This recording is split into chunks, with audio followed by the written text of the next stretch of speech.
মুভমেন্টসের উপরে কাজ হয়। বাবু ফোন রেখে দে, সাইলেন্সে রেখে দে, ঠিক আছে? তিনি নেবেন তেনার ওয়ার্কশপ। তোমরা যেভাবে কৌশিক করে কথা বলেছি সেভাবে রবীন্দ্রার কথাও বলছি, যতটা পারবে রবীন্দ্রের কাছ থেকে নেওয়ার চেষ্টা করবে, কিন্তু টাইমটা খুবই শর্ট, কারণ আজকে এখানে সব টিচাররা এসে গেছে, সবাইকেই একটুখানি করে টেস্ট দেবো, তারপরে আরও রয়েছে আর কি পরের দিন।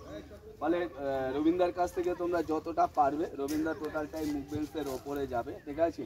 বডি কিভাবে তৈরি হয়, বডি মঞ্চের মধ্যে কিভাবে দাঁড়াতে হবে, তার এনার্জিটাকে কিভাবে হোল্ড করতে হবে, এনার্জিটা কিভাবে তোমার সে মঞ্চটাকে ব্যবহার করার সময় সেটাকে কিভাবে প্রয়োগ করতে হবে, সেই বিষয়গুলো নিয়ে টোটাল কাজকর্ম হবে এই কদিন, ঠিক আছে? কৌশিকদা খুব সুন্দর ক্লাস নিয়েছে, আবার কৌশিকদা ফিরে আসবে, একটু ব্রেক দিলাম, চা ব্রেক। এখন তোমাদের সামনে আসছে আমাদের রবীন্দ্রা ক্লাস করা। রবীন্দ্রা তখন হ্যাঁ হ্যাঁ কৌশিকদার ক্লাস আমার খুব ভালো লেগেছে, যাই হোক অনেক কিছু শিখলাম। কৌশিকদার কথাবার্তা ছাড়া কিন্তু ডান্সও করা যাবে না। সবার আগে আমাদের ছিল বডিটাকে ফিট করা, শরীরটাকে যত্ন করা, নিজেকে